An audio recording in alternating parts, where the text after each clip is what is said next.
Como no se puso ningún inconveniente al compromiso de las jóvenes con su tía y los reparos del señor Collins por no dejar a los señores Bennet ni una sola velada durante su visita fueron firmemente rechazados, a la hora adecuada el coche partió con él y sus 5 primas hacia Meryton.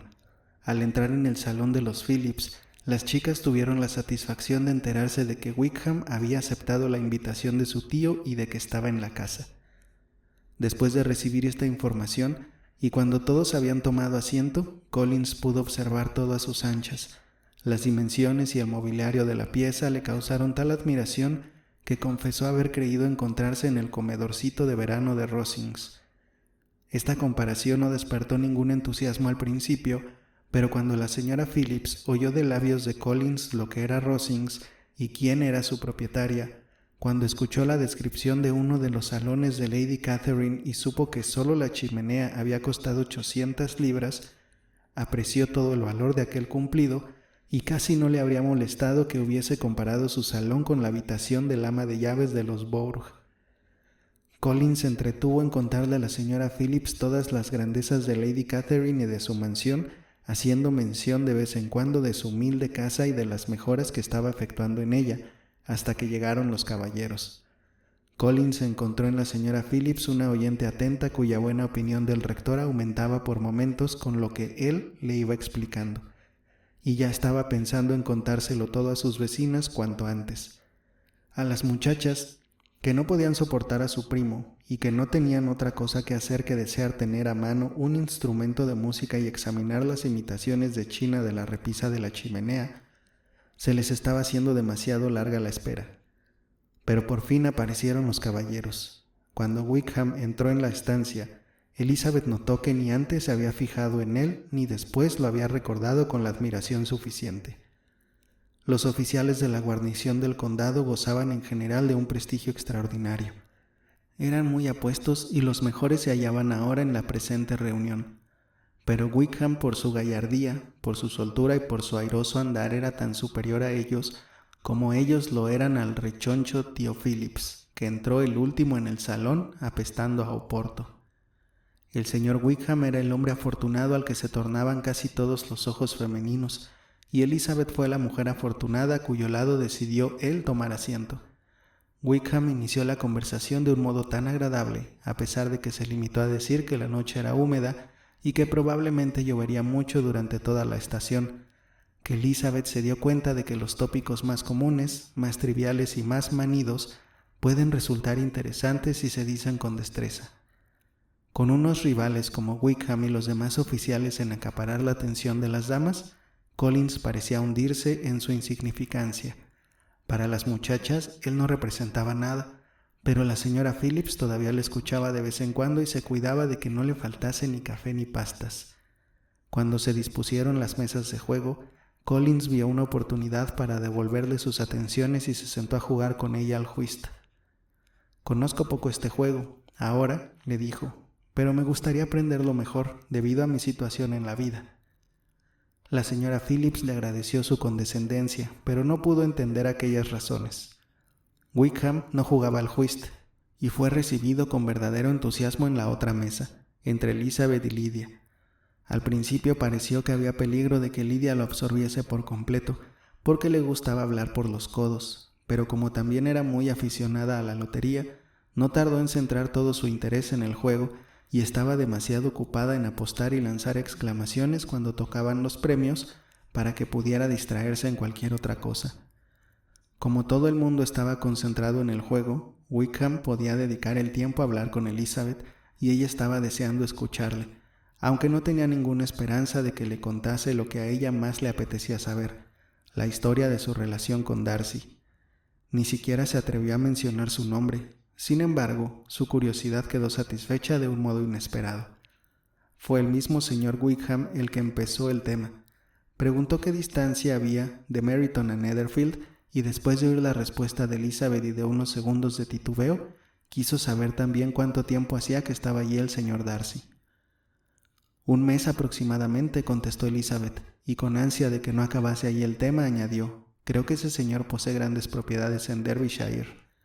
Sí, repuso Wickham, su hacienda es importante, le proporciona 10,000 libras anuales. Nadie mejor que yo podría darle a usted informes auténticos acerca del señor Darcy, pues he estado particularmente relacionado con su familia desde mi infancia.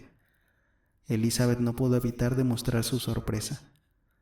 Le extrañará lo que digo, señorita Bennet, después de haber visto, como vio usted probablemente, la frialdad de nuestro encuentro de ayer. ¿Conoce usted mucho al señor Darcy? Más de lo que desearía, contestó Elizabeth afectuosamente. He pasado 4 días en la misma casa que él y me parece muy antipático. Yo no tengo derecho a decir si eso no es antipático, continuó el señor Wickham. No soy el más indicado para ello. Le he conocido durante demasiado tiempo y demasiado bien para ser un juez justo.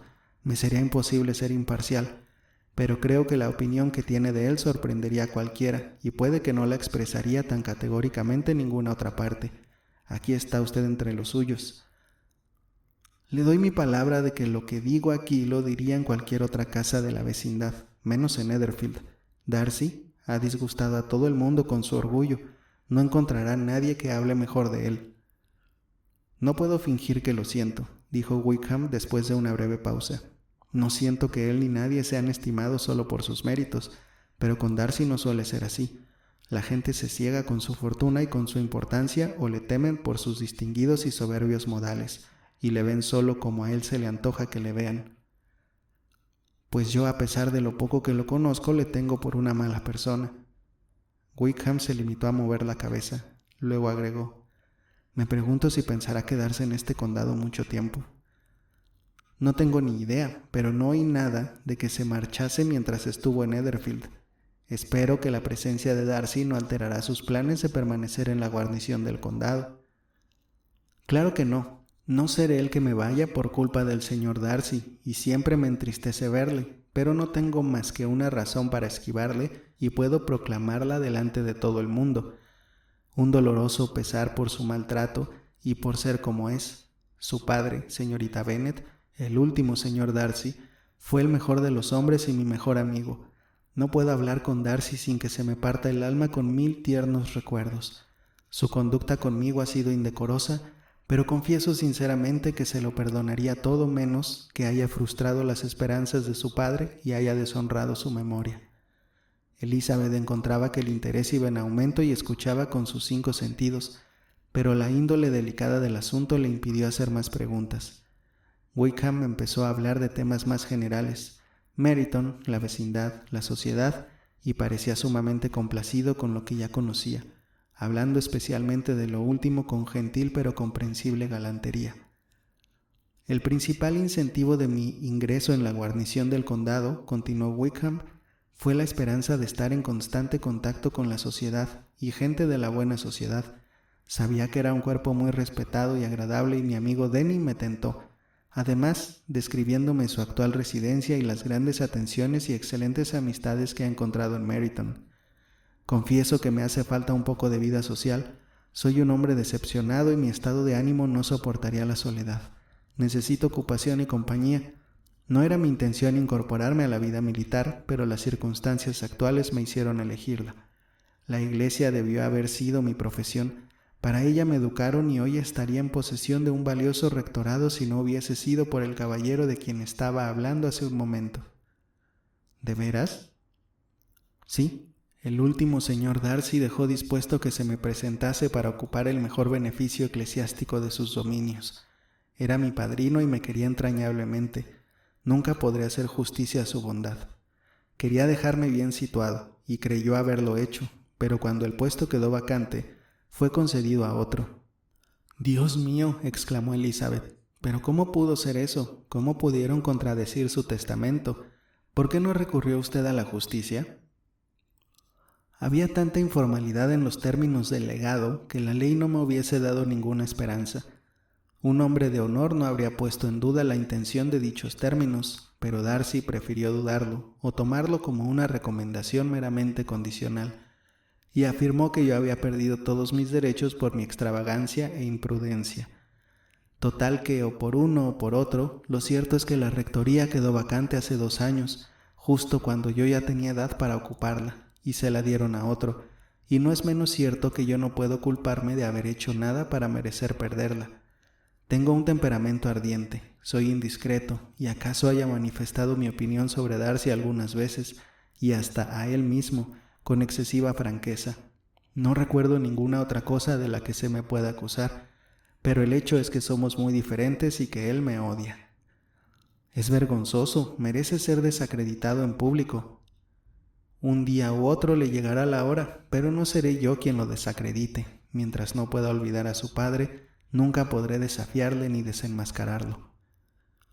Elizabeth le honró por tales sentimientos y le pareció más atractivo que nunca mientras los expresaba. Pero, continuó después de una pausa, ¿cuál puede ser el motivo? ¿Qué puede haberle inducido a obrar con esa crueldad? Una profunda y enérgica antipatía hacia mí que no puedo atribuir hasta cierto punto más que a los celos. Si el último señor Darcy no me hubiese querido tanto, su hijo me habría soportado mejor, pero el extraordinario afecto que su padre sentía por mí le irritaba, según creo, desde su más tierna infancia. No tenía carácter para resistir aquella especie de rivalidad en que nos hallábamos, ni la preferencia que a menudo me otorgaba su padre.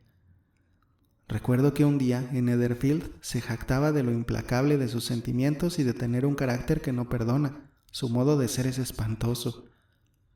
No debo hablar de este tema, repuso Wickham. Me resulta difícil ser justo con él. Elizabeth reflexionó de nuevo y al cabo de unos momentos exclamó: tratar de esa manera al ahijado, al amigo, al favorito de su padre. Podía haber añadido: a un joven, además, como usted, que solo su rostro ofrece sobradas garantías de su bondad, pero se limitó a decir: a un hombre que fue seguramente el compañero de su niñez y con el que, según creo que usted ha dicho, le unían estrechos lazos. Nacimos en la misma parroquia, dentro de la misma finca. La mayor parte de nuestra juventud la pasamos juntos, viviendo en la misma casa, compartiendo juegos y siendo objeto de los mismos cuidados paternales.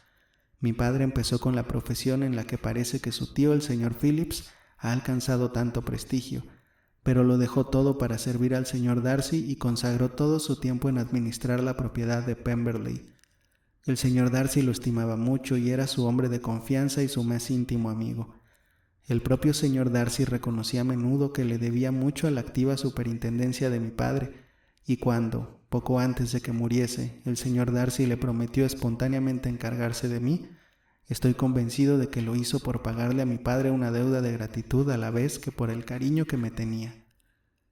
«¡Qué extraño!», exclamó Elizabeth. «¡Qué abominable! Me asombra que el propio orgullo del señor Darcy no le haya obligado a ser justo con usted, porque, aunque solo fuese por ese motivo, es demasiado orgulloso para no ser honrado, y falta de honradez es como debo de llamar a lo que ha hecho con usted». «Es curioso», contestó Wickham, «porque casi todas sus acciones han sido guiadas por el orgullo, que ha sido a menudo su mejor consejero. Para él, está más unido a la virtud que ningún otro sentimiento, pero ninguno de los dos somos consecuentes, y en su comportamiento hacia mí había impulsos incluso más fuertes que el orgullo». ¿Es posible que un orgullo tan detestable como el suyo le haya inducido alguna vez a hacer algún bien? Sí, le ha llevado con frecuencia a ser liberal y generoso, a dar su dinero a manos llenas, a ser hospitalario, a ayudar a sus colonos y a socorrer a los pobres. El orgullo de familia, su orgullo de hijo, porque está muy orgulloso de lo que era su padre, le ha hecho actuar de este modo. El deseo de demostrar que no desmerecía de los suyos, que no era menos querido que ellos y que no echaba a perder la influencia de la casa de Pemberley, fue para él un poderoso motivo. Tiene también un orgullo de hermano que, unido a algo de afecto fraternal, le ha convertido en un amabilísimo y solícito custodio de la señorita Darcy, y oirá decir muchas veces que es considerado como el más atento y mejor de los hermanos. ¿Qué clase de muchacha es la señorita Darcy? Wickham hizo un gesto con la cabeza. Quisiera poder decir que es encantadora. Me da pena hablar mal de un Darcy, pero ahora se parece demasiado a su hermano. Es muy orgullosa. De niña era muy cariñosa y complaciente y me tenía un gran afecto. Las horas que he pasado entreteniéndola, pero ahora me es indiferente. Es una hermosa muchacha de 15 o 16 años, creo que muy bien educada. Desde la muerte de su padre vive en Londres con una institutriz. Después de muchas pausas y muchas tentativas de hablar de otros temas, Elizabeth no pudo evitar volver a lo primero y dijo: «Lo que me asombra es su amistad con el señor Bingley. ¿Cómo puede el señor Bingley, que es el buen humor personificado y es, estoy convencida, verdaderamente amable, tener algo que ver con un hombre como el señor Darcy? ¿Cómo podrán llevarse bien? ¿Conoce usted al señor Bingley?» «No, no lo conozco. Es un hombre encantador, amable, de carácter dulce. No debe saber cómo es en realidad el señor Darcy». «Probablemente no, pero el señor Darcy sabe cómo agradar cuando le apetece. No necesita esforzarse. Puede ser una compañía de amena conversación si cree que le merece la pena. Entre la gente de su posición es muy distinto de cómo es con los inferiores. El orgullo no le abandona nunca, pero con los ricos adopta una mentalidad liberal. Es justo, sincero, razonable, honrado y hasta quizá agradable, debido en parte a su fortuna y a su buena presencia». Poco después terminó la partida de whist y los jugadores se congregaron alrededor de la otra mesa. Collins se situó entre su prima Elizabeth y la señora Phillips. Esta última le hizo las preguntas de rigor sobre el resultado de la partida. No fue gran cosa, había perdido todos los puntos, pero cuando la señora Phillips le empezó a decir cuánto lo sentía, Collins le aseguró con la mayor gravedad que no tenía ninguna importancia y que para él el dinero era lo de menos, rogándole que no se inquietase por ello. «Sé muy bien, señora», le dijo, «que cuando uno se sienta a una mesa de juego ha de someterse al azar, y afortunadamente no estoy en circunstancias de tener que preocuparme por 5 chelines. Indudablemente habrá muchos que no puedan decir lo mismo, pero gracias a Lady Catherine de Bourgh estoy lejos de tener que dar importancia a tales pequeñeces». A Wickham le llamó la atención y después de observar a Collins durante unos minutos le preguntó en voz baja a Elizabeth si su pariente era amigo de la familia de Bourgh. «Lady Catherine de Bourgh le ha dado hace poco una rectoría», contestó. «No sé muy bien quién los presentó, pero no hace mucho tiempo que la conoce». «Supongo que sabe que Lady Catherine de Bourgh y Lady Anne Darcy eran hermanas y que por consiguiente Lady Catherine es tía del actual señor Darcy». «No, ni idea. No sabía nada de la familia de Lady Catherine. No tenía noción de su existencia hasta hace 2 días. Su hija, la señorita de Bourgh, heredará una enorme fortuna y se dice que ella y su primo unirán las 2 haciendas». Esta noticia hizo sonreír a Elizabeth al pensar en la pobre señorita Bingley. En vano eran, pues, todas sus atenciones, en vano e inútil todo su afecto por la hermana de Darcy y todos los elogios que de él hacia sí ya estaba destinado a otra.